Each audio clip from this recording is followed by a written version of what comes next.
A firestorm erupted across daytime television, and it all unfolded live on The View. This wasn't another celebrity interview.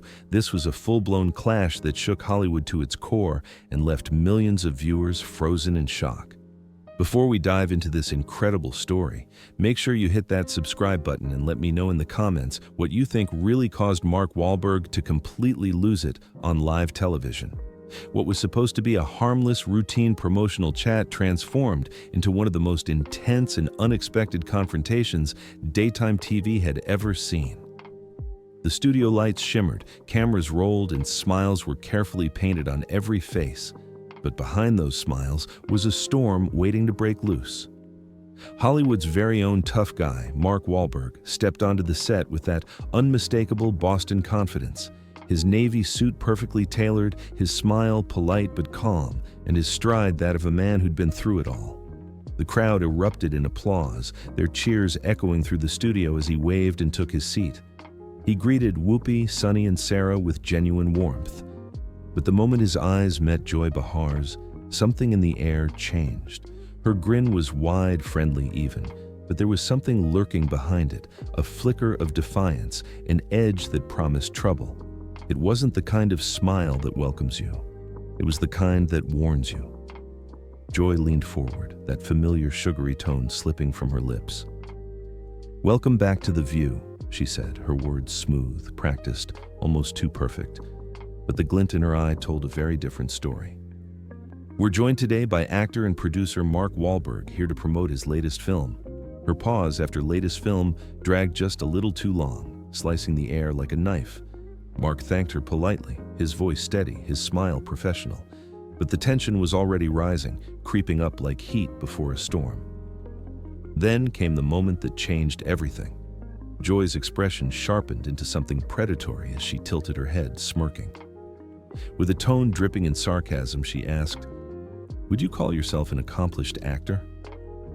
The audience gave a nervous chuckle, that kind of laughter that says this isn't funny, but we don't know what else to do. Mark blinked once, momentarily caught off guard, but recovered gracefully. "I've worked hard," he said calmly, "and I'm proud of the projects I've been part of." His voice was grounded, his tone sincere. But then came Joy's laugh, loud, dismissive, cutting, a sound that shattered the air like a slap. "Hard work?" she scoffed. "Or just playing the same angry Boston guy in every movie? Because honestly, if you've seen one Mark Wahlberg performance, you've seen them all." The studio gasped. You could feel the shift in the room, that quiet panic that sweeps over a live audience when something has gone too far. Even Whoopi moved uncomfortably in her chair, glancing toward the producers off camera. But Mark didn't flinch. His jaw tightened just slightly, his voice cool and collected. "Each character has depth," he said, "if you're paying attention." Joy leaned forward, that smirk never leaving her lips. "Oh, I pay attention," she fired back. "I just haven't seen any depth. Angry cop, angry soldier, angry boxer. At some point, Mark, you're just playing yourself." The crowd reacted instantly. A wave of gasps and awkward laughter rolled through the room. Whoopi tried to step in, but Joy brushed her aside with a flick of her hand, like swatting at a fly. Mark adjusted in his chair, meeting Joy's gaze with eyes that were calm but cold. "If that's your opinion, you're entitled to it," he said. "But millions of people connect to those characters, and I think they disagree with you." His tone was low but strong, a warning shot disguised as politeness. But Joy wasn't done. She lifted her chin with mock pride, smirking as she spoke again. "Ah, yes, the relatable everyman," she said, raising her fingers in sarcastic air quotes. "Only this everyman owns mansions in Beverly Hills and $1,000 suits. How's that for relatable?" The audience gasped again, this time louder. Mark gave a soft, humorless laugh, though a flicker of irritation flashed in his eyes. "I haven't forgotten where I came from, Joy," he replied. "Success doesn't mean abandoning your roots." Joy's expression hardened instantly. "Oh, please," she snapped. "You're as Hollywood as they come. You make millions pretending to struggle while real people actually do. You don't speak for working class people. You left that behind years ago." And just like that, silence fell. No laughter, no murmurs, just a heavy, suffocating quiet. Even the camera crew held their breath. Mark leaned forward, his Boston accent slipping through as his composure cracked for the first time. "That's a hell of an assumption," he said, his tone sharp as a knife. "You don't know me. You don't know where I came from." His words hit like a thunderclap, each syllable deliberate, controlled, heavy. Joy folded her arms, unbothered, smirking like someone who knew exactly what buttons to push. "Maybe not," she said, "but I know what I see. A man who cashed in his street cred for a paycheck and forgot what it means to fight for something." The tension was unbearable. Mark's fists clenched beneath the table, his knuckles pale against the wood, but his voice stayed measured, cold and deadly calm. "You've got a lot to say about me, Joy," he said quietly, "but it sounds more like you're talking about yourself." The audience gasped audibly, and for a moment, the studio seemed to stop breathing. Joy's face turned crimson, her jaw tightening as she leaned forward, fury sparking in her eyes. "Oh, trust me, Mark," she snapped. "We'll get to me. But right now we're talking about you, and I'm not done yet." Mark leaned back, his eyes steady, his tone smooth but dangerous. "Neither am I." That single line sent electricity through the air. It was quiet, but powerful, the kind of quiet that warned something big is about to explode. The audience shifted in their seats, the co-hosts sat frozen, and the air in the studio turned electric. Everyone knew they weren't just watching an interview anymore. They were watching a battle, one that would go down in television history. The lights dimmed for the commercial break, but the tension in that studio didn't fade. It grew. You could almost feel it vibrating in the air. The audience whispered among themselves, the crew moved nervously, and even Whoopi's face was tight with unease. When the lights came back on, everyone knew this wasn't just another talk show moment. This was television history unfolding in real time. The cameras zoomed in close on Mark's face. His jaw was tight, his hands clasped in front of him like he was holding himself together by sheer will.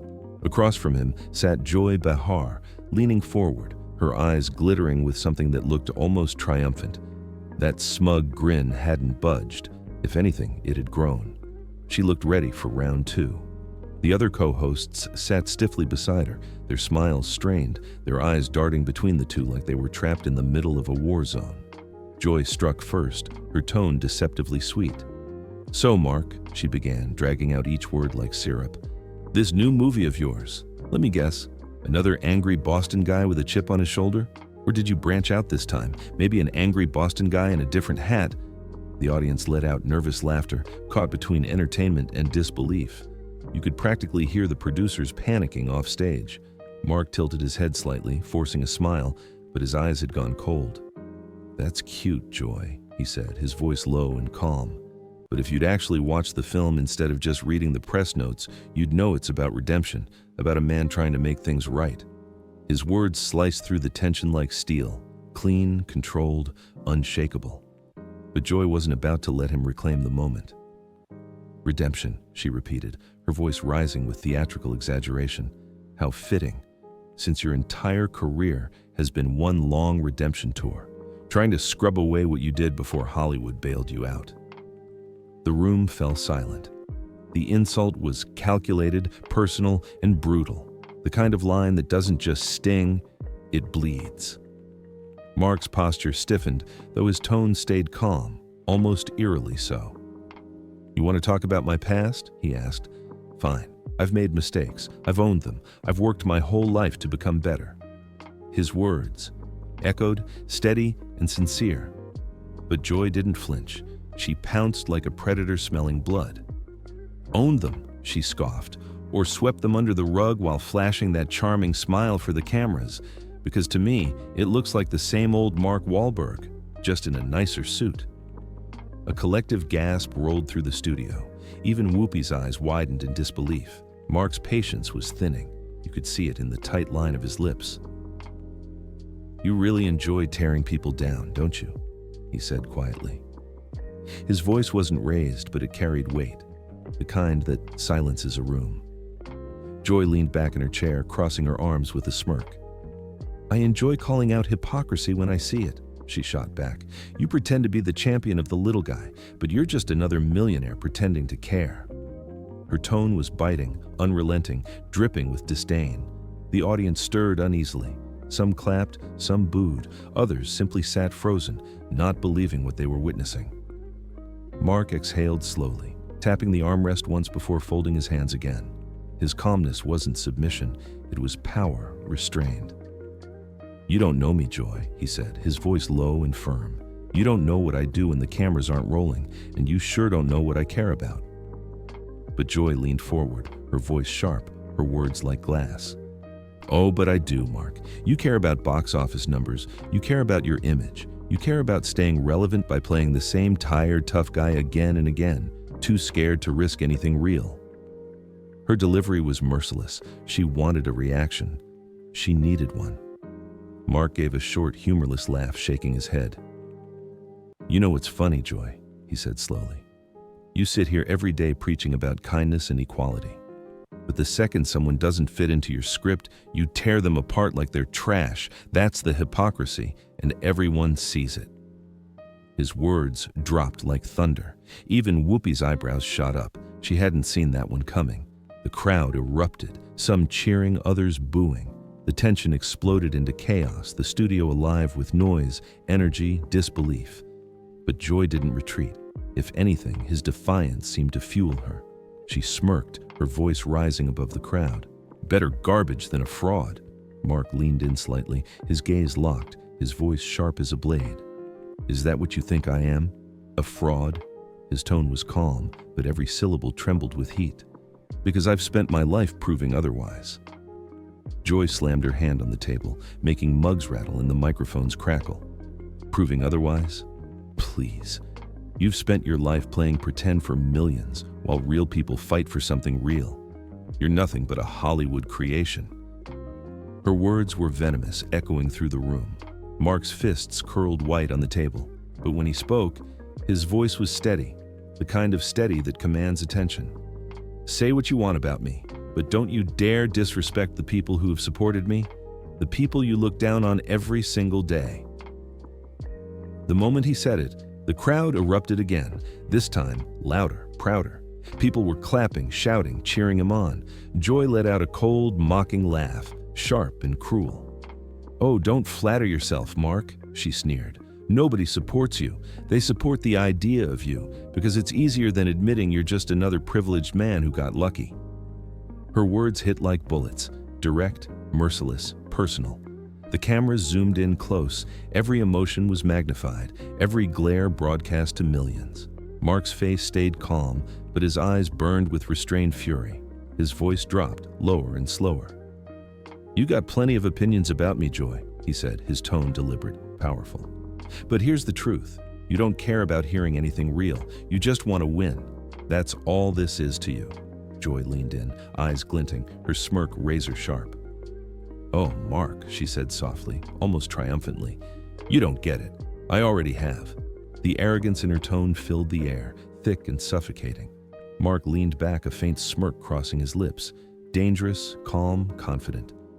"You're wrong," he said quietly. "This isn't over." And in that moment, it wasn't just a talk show anymore. It was a battlefield. The set had transformed into an arena of pride, anger, and ego. The audience wasn't watching an interview. They were witnessing a war. Mark sat motionless, his jaw clenched, his eyes locked on Joy with laser precision. The calm mask he'd worn so tightly all this time was beginning to crack.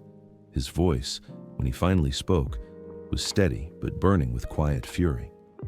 "You think you've won because you shout the loudest, Joy," he said slowly, every word measured, deliberate. "But strength isn't in tearing people down. It's in standing your ground when someone like you tries to humiliate you." Joy crossed her arms, smirking like she'd heard it all before. "You talk about strength, Mark? You wouldn't know strength if it hit you in the face. You've been told you're great for so long that you actually believe it. You live in a fantasy world, where every movie you make is a masterpiece and every critic is the villain."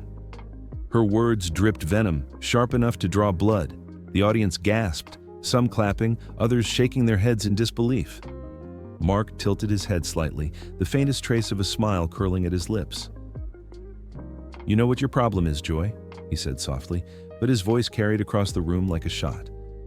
You've spent so long tearing other people down that you've forgotten how to stand for anything yourself. You sit here every day throwing stones, pretending you speak for the people. But deep down, you're just a bully with a microphone. The audience exploded, half roaring in approval, half stunned into silence. The energy in the studio was chaos. Joy's smile faltered for the briefest moment, but she recovered quickly, narrowing her eyes. "A bully?" she said sharply. "Please. You built a career on intimidation, on playing tough, on pretending you're some hero for the working class, when in reality you're just another Hollywood fraud." Mark's eyes darkened. The calm evaporated, replaced with something raw and real. His Boston accent came through thick now, emotion cracking through the surface. "Don't you dare talk about where I came from," he said, his voice low, dangerous. "You wouldn't last a day in the life I had before Hollywood. You sit up here on your perch, wagging your finger at everyone else, but you've never walked in the shoes of the people you claim to defend." The crowd went wild. Cheers, applause, whistles. It was chaos.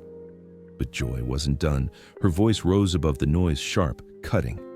"Oh, what are you going to do, Mark? Show me how tough you really are? Maybe throw a punch like the old days? Is that the only language you understand?" Whoopi glanced toward the camera crew, her face tight with discomfort. She looked ready to step in, but the two titans across the table were far beyond reason now. Mark leaned forward, his palms flat on the table, his voice steady but vibrating with power.